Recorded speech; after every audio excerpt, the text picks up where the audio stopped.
Welcome to HS24 news. నేను Jagadish. Delhi high court న్యాయమూర్తి justice Yashwant Varma ఇంటిలో సగం కాలిన నోట్ల కట్టలతో కూడిన బస్తాలలో ఉన్న భారీ నగదుపై విచారణ కోరుతూ విశాఖపట్నం సబ్ జోనల్ కార్యాలయం ఫిర్యాదు చేశారు.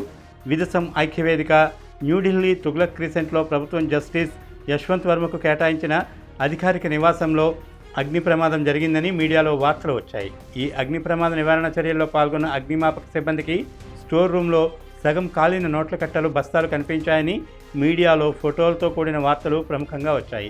ఇది అక్రమ నగదు, దీనికి జవాబుదారీ ఇంటి నివాసి అయిన జస్టిస్ యశ్వంత్ వర్మ అని భౌతిక పరిస్థితులు తేటతెల్లం చేస్తున్నాయి. ఈ ఘటనపై Delhi police commissioner, Delhi high court ప్రధాన న్యాయమూర్తి జస్టిస్ దేవేంద్ర కుమార్ ఉపాధ్యాయ, భారత ప్రధాన న్యాయమూర్తి జస్టిస్ సంజీవ్ ఖన్నాకి వ్రాతపూర్వకంగా నివేదిక ఇచ్చారని, దీనిపై విచారణ కొరకు జస్టిస్ షీల్నాగ్, జస్టిస్ జిఎస్ సందావాలియా, జస్టిస్ అనుశివరాంతో విచారణ కమిటీ వేసి జస్టిస్ యశ్వంత్ వర్మను బదిలీ చేసినట్టు సుప్రీంకోర్టు వెబ్సైట్లో వివరాలు పొందుపరిచారు. 14వ తేదీ రాత్రి ఢిల్లీ హైకోర్టు న్యాయమూర్తి యశ్వంత్ వర్మ గారి ఇంట్లో జరిగినటువంటి అగ్ని ప్రమాదం ద్వారా ఒక పెద్ద కుంభకోణము, కుట్ర బయటపడిందని చెప్పి జాతీయ మీడియా ఇవాళ సంచలనాన్ని సృష్టించేటువంటి వార్తలు వచ్చాయి.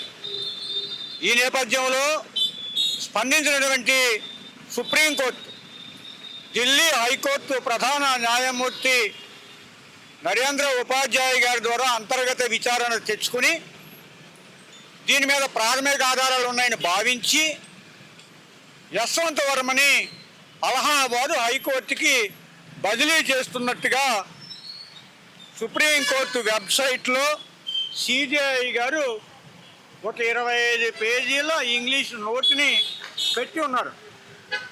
అయితే ఆయన ఇంట్లో దొరికినవి వందల కోట్ల రూపాయల విలువైనటువంటి నోట్ల కట్టలు.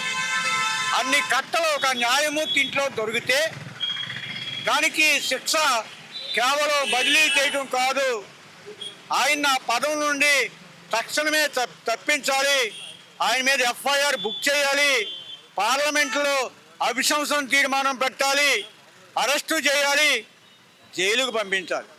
కానీ ఇవేమీ జరగకుండా కేవలం బదిలీతో ఆగింది.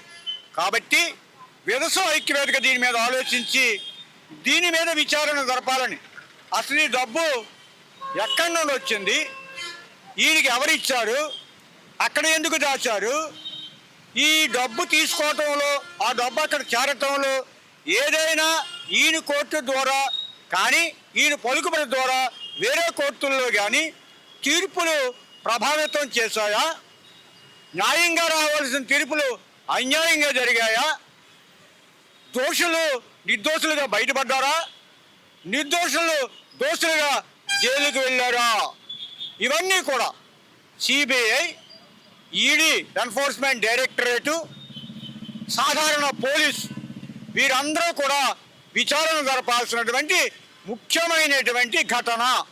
అందుకని విదసం ఈరోజు ఈ ఫిర్యాదుని enforcement directorate sub zonal office విశాఖపట్నంలో డిప్యూటీ డైరెక్టర్ గారిని కలవడానికి మేము వచ్చాం.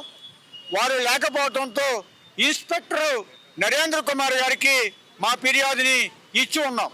మీ ద్వారా మరొకసారి ఈ ప్రధానికానికి, ప్రభుత్వానికి లేదా ముఖ్యమైనటువంటి న్యాయ కౌదులకి మేము విన్నవించుకునేది ఏంటంటే, సుప్రీం న్యాయస్థానాలు అవినీతి భ్రష్టు పట్టాయని చెప్పి 2016లో ఒక న్యాయమూర్తి, కర్ణన్ అనే న్యాయమూర్తి వ్యాఖ్యానించినందుకు న్యాయస్థానాలు పరువు పోయిందని చెప్పి ఆయన మీద కేసులు పెట్టారు, జైలు పంపించారు. మరి ఇవాళ ఏం జరిగింది, ఇవాళ ఎందుకు ఆయన బదిలీ చేశారు? ఇంకొక విషయం, ఈయన పరిశుద్ధుడు కాదు. 2018లో ఒక అలహాబాద్లో, ఫజీమాబాద్ జిల్లాలో ఉన్నటువంటి, ఉత్తరప్రదేశ్లో ఉన్నటువంటి షుగర్ కంపెనీ